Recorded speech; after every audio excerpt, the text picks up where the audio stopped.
Саламатсыздар, урматтуу Чалкан медиа каналынын көрөрмандары. Өлкөбүздө алынган акыркы сааттагы жаңылыктар менен сиздерди кайрадан тааныштырабыз. Каналыбызга катталып, ой-пикирлериңиздер менен бөлүшүңүздөр.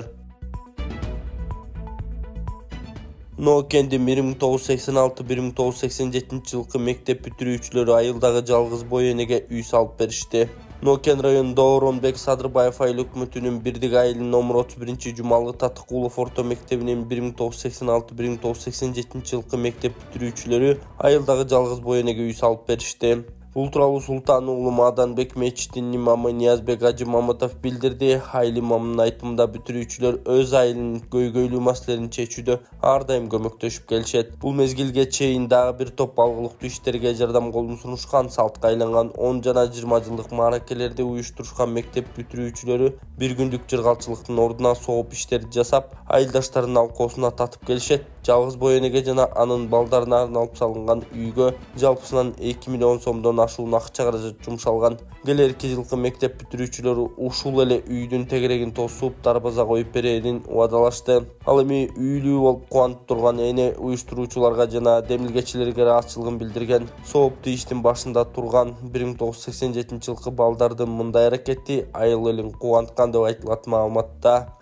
Урматтуу мекендеш, Ширетмен тиркемеси жакшы мүмкүнчүлүктөрдү жарыялап жатат. Эгерде сизде ширетүү цехиңиз болуп, кайсы бир товарды өндүрүп келсеңиз, мындан ары Ширетмен тиркемесине жайгаштырып, товарыңызды сатууга мүмкүнчүлүк ачылды.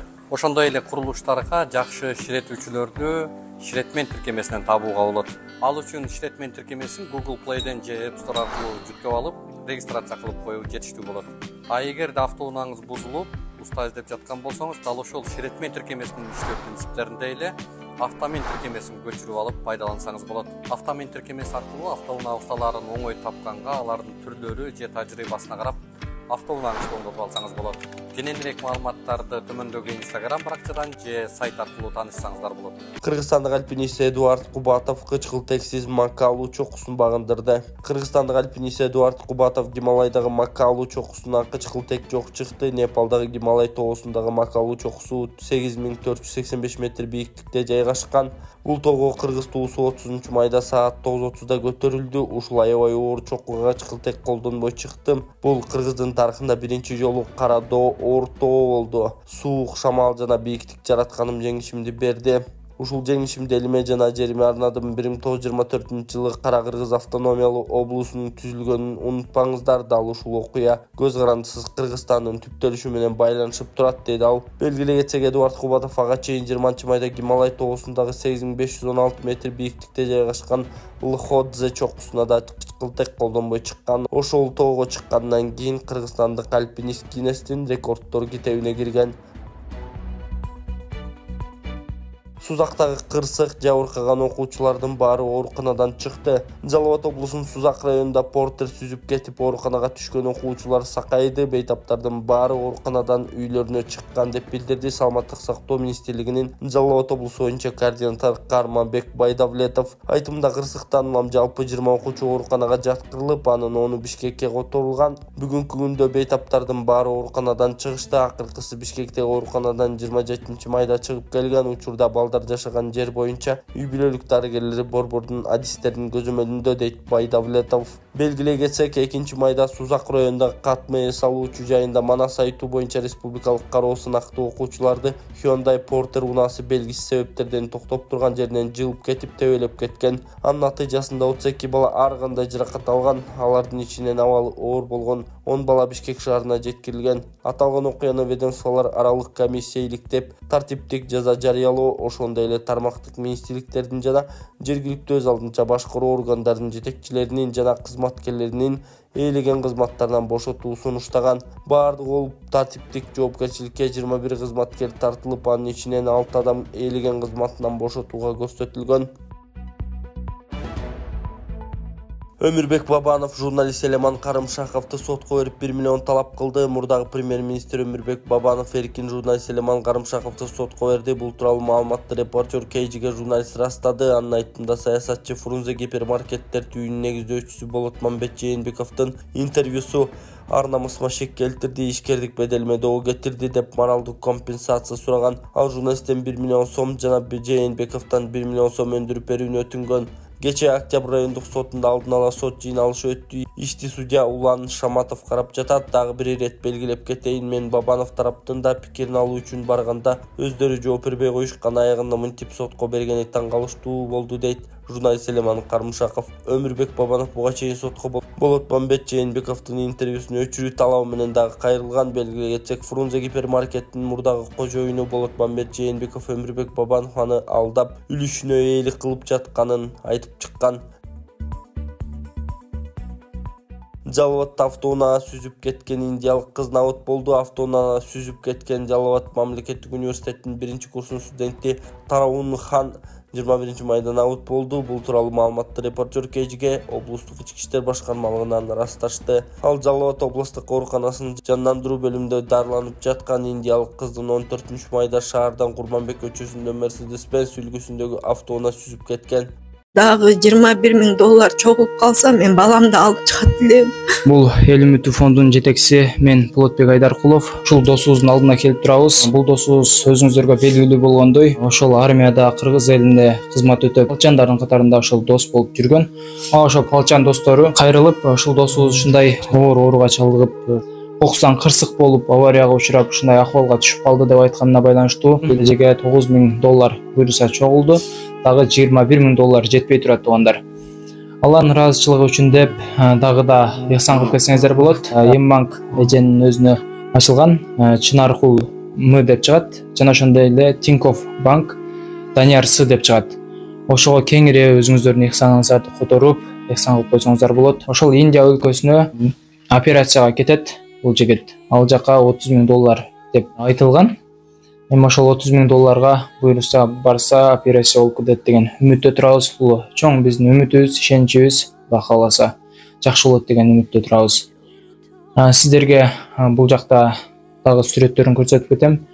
Бул таза жигитибиз, ошо эл үчүн кызмат кылам деп, мекенибизди коргойбуз деп, ошол армияда служба кылып жүргөн сүрөттөрүн бул жактан чыгарып кетем сиздерге. Ошо кыргыз эли мен суранам, кыргыз элим ушунча акча чогулуп калды, дагы $21,000 чогулуп калса, мен баламды алып чыгат элем. 24 саат балам жанында отуруп, өзүм деле жүрүм болбой баратат. Ушу балам кичине отуруп, басып эметип кетсе деген үмүтүм чоң. Ушуну үйлөнтүп, ушунун балдарын жетелейин деген үмүтүм чоң. Жалгыз туягым менин. Мен ишенем, мындан оор сыноолордон өттү балам. Дагы эле болсо күчтүү бул орунда жеңип чыгабыз, Аллахым буйруса. Профилдик комитет Курманкул Зулушевдин кызматтан кетүү тууралуу арызын канааттандырды. 4-июнда Жогорку Кеңештин Конституциялык мыйзамдар, мамлекеттик түзүлүш, сот, укуктук маселелер жана регламент боюнча комитети башкы прокурор Курманкул Зулушевдин отставкага кетүү боюнча арызын карап жактырды. Комитет мүчөлөрүнүн бири Кактус медиа сайтына Зулушев өзү жыйында жок экенин билдирди. Алар анын өз каалоосу менен кетип жатканы жазылган катын окуп беришти. Биз болочокдогу башкы прокурордун талапкерлигин талкуулай элекпиз деп түшүндүрүштү парламенттен. Эсиңиздерге салсак, Курманкул Зулушев кызматтан кетээрин 3-июнда билдирген. Ал башкы прокурор болуп 2020-жылдын 21 октябрында дайындалган. Даниэль Адиевдин маселеси кайра парламентке козголду. Вебкам студиянын уюштуруучуларын эркинен ажыратуу менен бирге мүлкү дагы конфискацияланышы керек. Бул тууралуу Жогорку Кеңештин укук тартиби, кылмыштуулук жана күрөшүү жана коррупцияга каршы аракеттенүү боюнча комитеттин жыйынында депутат Айсулуу Мамашева билдирип, анын айтымында кылмышка барган жарандар жазадан кутулбашы керектигин белгиледи. Мыйзам долбоордо мүлктү конфискациялоо милдеттүү түрдө катары белгиленген эмес. Бул коррупцияга жол ачкан жагдай. Анткени алар көп акча тапкандыктан ыплас кирешесинин бир бөлүгүн берип коюп, жазадан кутулуп кетиши ыктымал. Мындай арам жолдо акча тапкан кылмышкерлердин мүлкү конфискация болушу керек, деди депутат. Айсулуу Мамашева вебкам студиянын ээси катары белгилүү болгон Даниэль Адиевди мисал келтирди. Ал киши тик учак менен учуп кымбат жайларды эс алат. Жаштар аны бай адам катары үлгү көрүшөт, дейт депутат. Белгилеге кетсек, мыйзам долбооруна ылайык вебкам студиялар аркылуу сойкулукту уюштуруу үчүн 100,000 сомдон 200,000 сомго чейин айып пул салынат же 3 жылга чейин эркинен ажыратылат. Ырчы Нур Чолпон Андрей Малаховдун шоусуна катышты. Сопрано ырчысы жаш композитор Нурчолпон Россиянын «Песни от всей души» телешоусуна катышты. Ырчы редакциябызга комментарий берип, аталган шоуго 3 жолу чакыруу болгонун айтты. Андрей Малаховдун шоусуна 3-чү жолу чакырышты. Биринчи жолу мындан 2-3 жыл мурда смуглянка турду аткарып чыкканда 9 майга карата чакырылган, бирок ар кандай себептерден улам барбай калган. Жапонияда тажрыйба алмашууда жүргөндө экинчи ирет чакырышып, анда да бара албай калган. Быйыл кайрадан байланышка чыгып 1-июнга карата берүүсүнө чакырышты.